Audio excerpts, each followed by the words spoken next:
Okay, moving on to our second reader for tonight, Matthew Olzmann. Matthew is the author of Constellation Route, available, I believe, right now, fresh off the presses, as well as two previous collections of poetry, Mezzanines, which was selected for the 2011 Kundiman Prize, and Contradictions in the Design. A recipient of fellowships from Kundiman, MacDowell, and the National Endowment for the Arts, Olzmann's poems have appeared in the New York Times, Best American Poetry, Pushcart Prizes, Kenyon Review, and elsewhere. He's now a senior lecturer of creative writing at Dartmouth College and also teaches in the MFA program for writers at Warren Wilson College. C. Dale Young says, is one of my favorite quotes about Matthew's work, is Matthew Olzmann's poetry is that rare thing that embraces complication while at every turn filling us with wonder. So please join me in welcoming to fill us with wonder this evening, Matthew Olzmann. Thank you.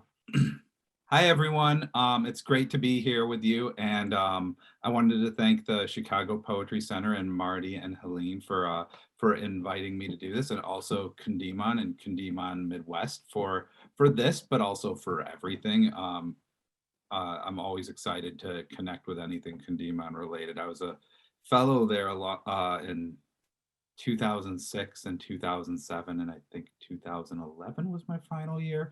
But they also selected my first collection for publication through their prize series, and have been involved in my life in many ways since then, including the first poem I'm going to read. I was just realizing as I looked down at the title, the two people in this poem I met either directly through or indirectly through Kundiman. So I'm reading from this new collection. It's called Constellation Route. It's all epistolary poems or weird poems about post offices. I kind of see it as a sort of metaphysical tribute to letter writing and the post office. And this is a letter to Jennifer Chang and Evan Rhodes regarding a variation in the fabric of time. And it begins with an epigraph from Stephen Hawking, who said, the concept of time has no meaning before the beginning of the universe. This was first pointed out by St. Augustine. When asked, what did God do before he created the universe? Augustine didn't reply. He was preparing hell for the people who asked such questions. And who would ask St. Augustine such a question?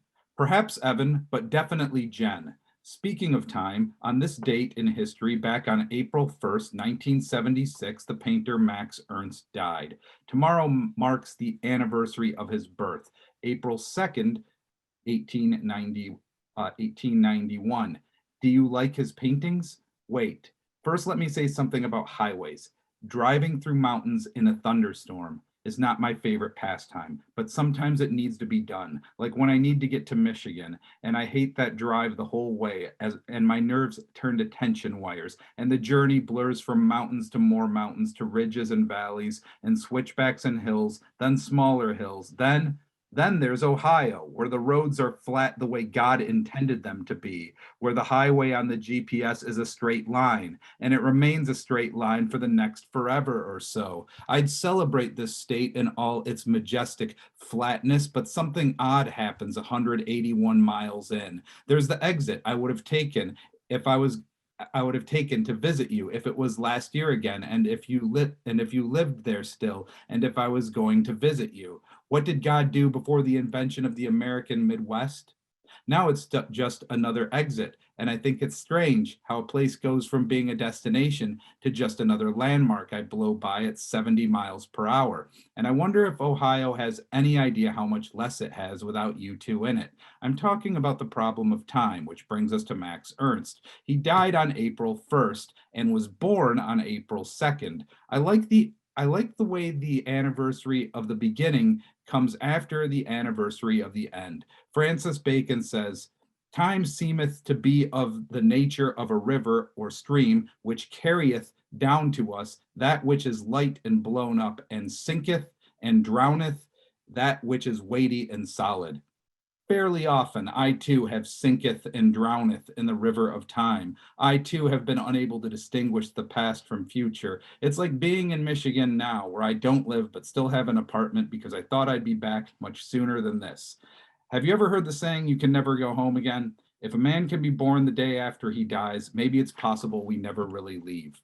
Therefore, your house still exists back there in Bowling Green. In fact, they've rented it to a fraternity. There's a gaggle of shirtless dudes on the front lawn, a small garden of flattened Miller Lite cans where all the flowers used to grow.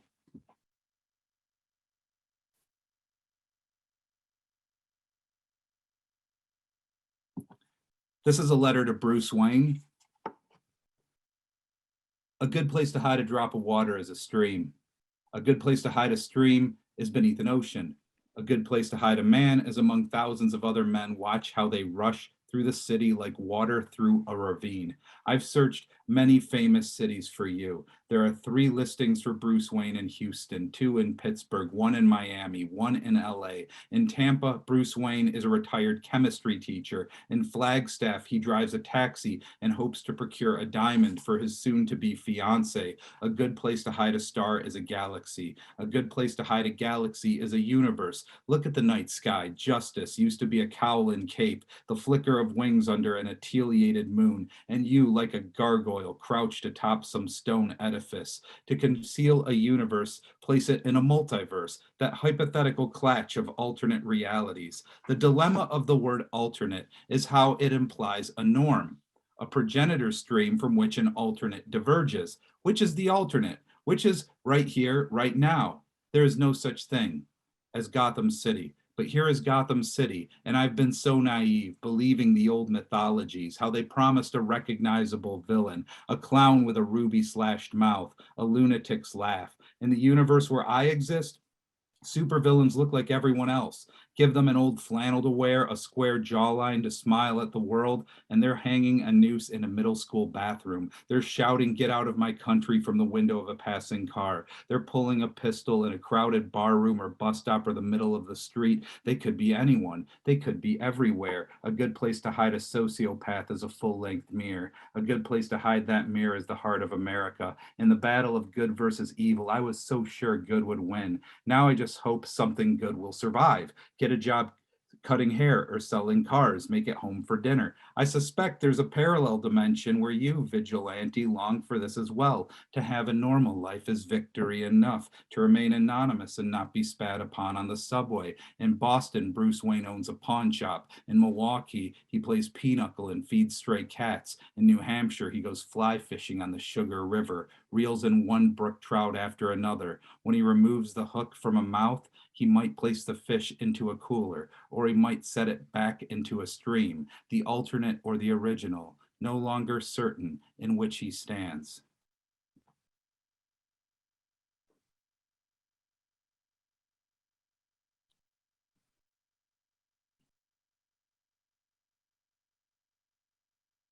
So most of these letters, these poems are in the form of a letter, and most of them are someone who sort of vaguely resembles me writing to other people or things. But a few of them are letters to me, and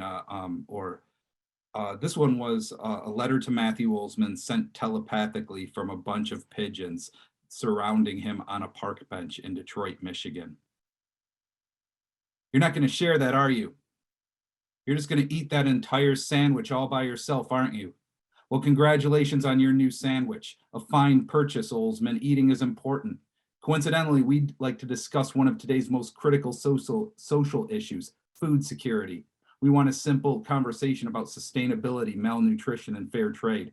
Quit telling us to go away. You're talking to pigeons, for Christ's sake. Someone might see you. Someone might think you think we're listening to you. We're not listening. We're watching. Go ahead and tell someone that. Say the pigeons are watching me. See how that works out. We just want to talk about pesticides, deforestation, and widespread famine. Let's chat about climate change and wars where hunger is used as a weapon and how 10 million tons of uneaten crops are destroyed each year. How's that sandwich? It's a BLT? Really? Does the bacon taste like factory farms where the animals are castrated without painkillers then live in their their lives in sweltering cages and their own shit, unable to even turn around, just wondering, looks tasty. You should drop a little bit on the ground for your friends down here. No, we won't just go away. What would that say about us if we remain silent? What does it say about you that you just want to eat your lunch and look at the trees and say things like, what a marvelous day? We think you're underestimating us. Behind our backs, you probably call us rats of the air or rats with wings. You think we're clumsy and unrefined, but we are the most sophisticated beings ever to wobble through the sky. Your scientists are obsessed with us. In their laboratories, we've shown a fundamental understanding of the nature of time. We can distinguish between cubism and impressionism. We can recognize written languages, guide lost sailors to shore, and diagnose cancers. Because of our excellent sense of direction, we've taken flight with little notes attached to us. We've done this for your armies, emperors, post offices, and smugglers. For centuries, we've carried your words over mountain ranges, farmlands, cornfields, wheat fields, lakes, orchards, plateaus, rivers, and the rivers you poisoned, forests and the forests you leveled, the cities you built and the ruins of the cities you built. And I will leave you with this last poem. Letter written while waiting in line at Comic-Con. Klingon, Parseltongue, Navi. People invent imaginary languages, so imaginary citizens of imaginary worlds can speak to one another. Elvish, Ewokese, Dothraki. You can learn these languages and come to a convention with your face painted blue or a leather scabbard bolted to your back and talk to people who will understand you. I understand what language feels like when you're not understood. More than once, I thought some other planet might be my home. Last week in an alley, I saw a man punch another man until neither looked like a person. There are hundreds of reasons like this one, to long to be from some other galaxy, century, or dimension. Reasons to put on a spacesuit or a wizard's cloak and hope no one will recognize you. But it's not these costumes that amaze me. It's always been the languages, the way they reach for something that can't be said in our tongue.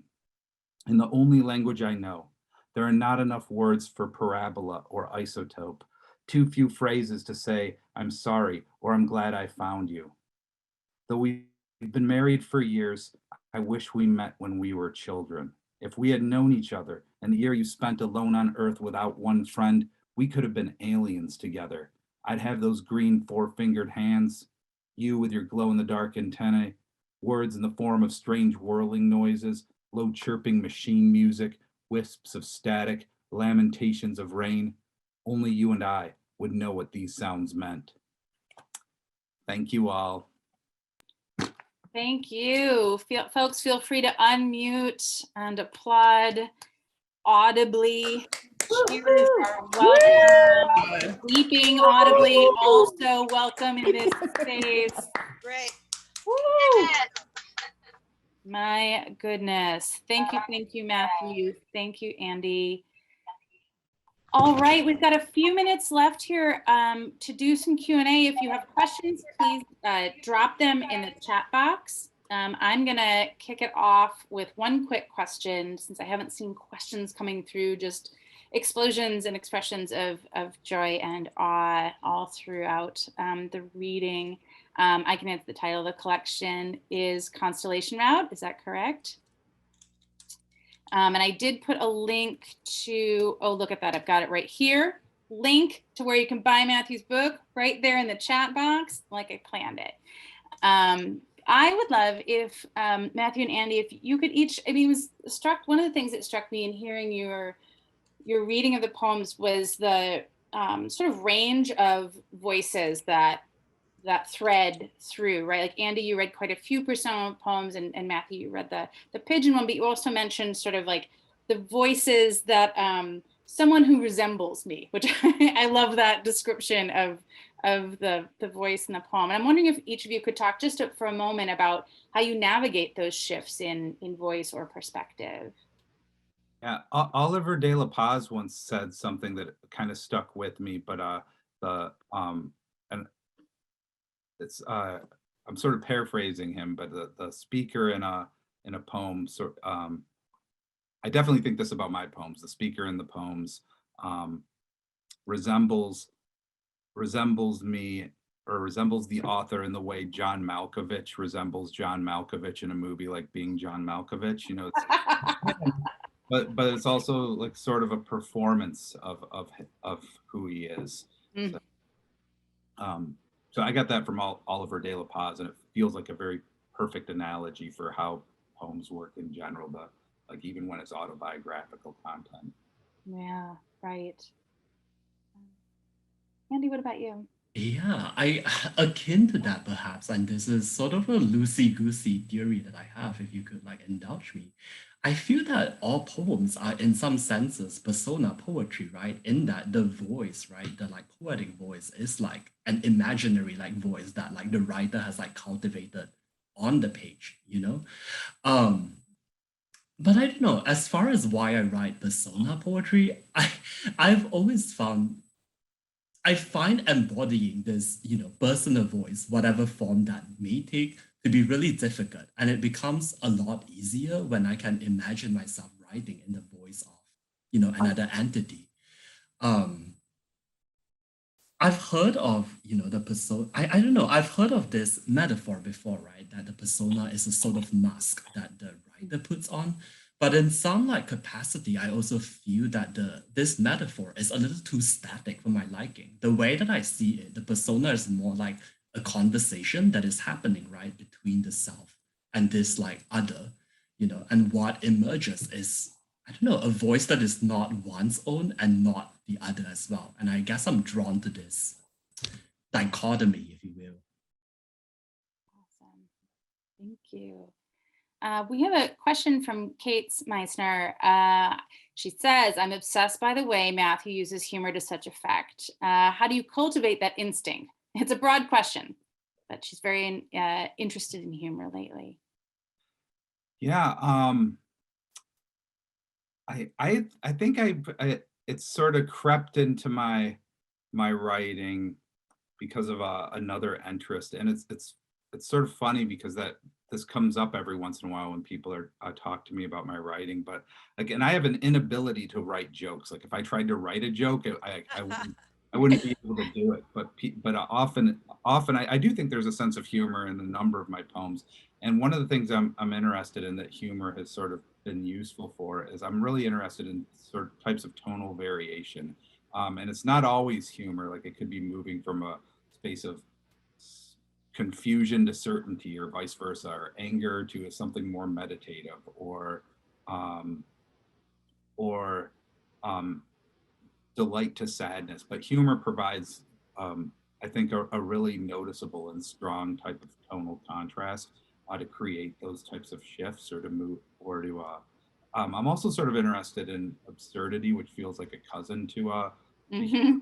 And both of them, I think, are useful tools because they have the effect of disrupting the reader's ability to anticipate in some ways, and that feels like a useful thing to be aware of when you're writing. Yeah, that makes so much sense. I did definitely have that sense of like, right, the humor sort of comes out of observing the absurdity of what is actually happening, right? Which is different than like writing a joke, right? Yeah, that's great. Andy, there's a question about location in your poems and sort of Brunei, Cincinnati. Like, can you talk just a little bit about sort of geography and location in your work? Yes, I am originally from Brunei, but I live in Cincinnati now. I don't know. I don't know if a lot of my poems are rooted in place so much as they are rooted in like characters, right? But I guess something that I have been thinking about, especially amidst a pandemic now, right, and feeling more placeless, than usual, is the way that the voice or characters in the poems are tied to places. I don't know if this speaks to the question, but I hope it does in some capacity. Yeah.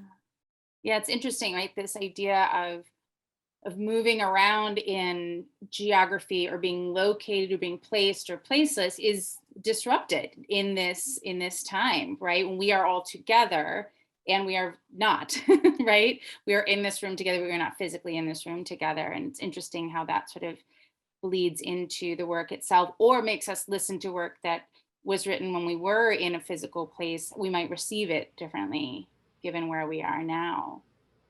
So I want to do one last question that Eric asks, and I'm partly choosing this because I feel like it's very relevant to the Poetry Center's work in schools.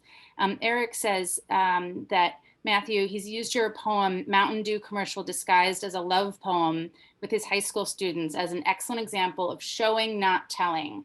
What advice do you have for young people, or really anyone, for developing that skill, the showing, not telling, in their writing?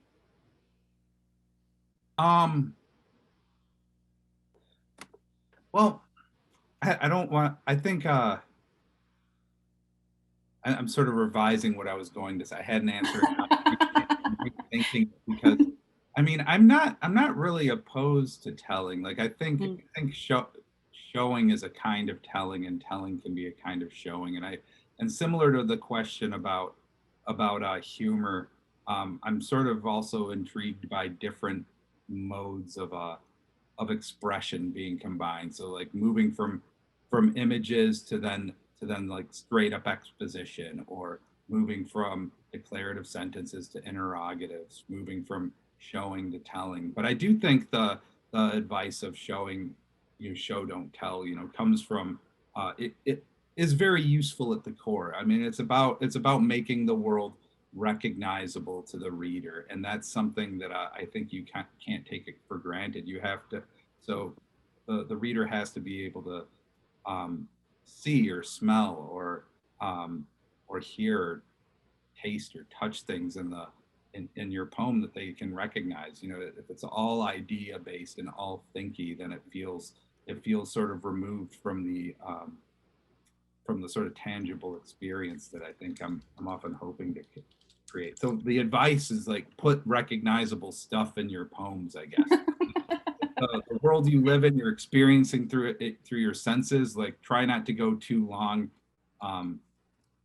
without putting things into the poem, and like knowing the names of things, and that includes like pop culture, and not just like images and tactile images, concrete language versus abstract languages, but songs and movies and references and things that make the world of the poem look like the world that the reader lives in. I love that. That feels like a wonderful place for us to wrap up tonight. I know some of you will be joining us for the workshop. Apologies to anybody who tried to register and it was closed. You got to sign up fast for the workshops because we do have limited space. We are very, very excited for all of you having been here, and for your lovely energy and your time, and particularly grateful to Matthew and Andy for sharing your art with us tonight. Please do pick up Matthew's book. Keep an eye out for Andy's, which I'm sure will be forthcoming once he finishes grad work. Thank you all so much for being here. Your being here means so much to us, and keep an eye out for our February feature announcement. We will see you all soon. Take good care.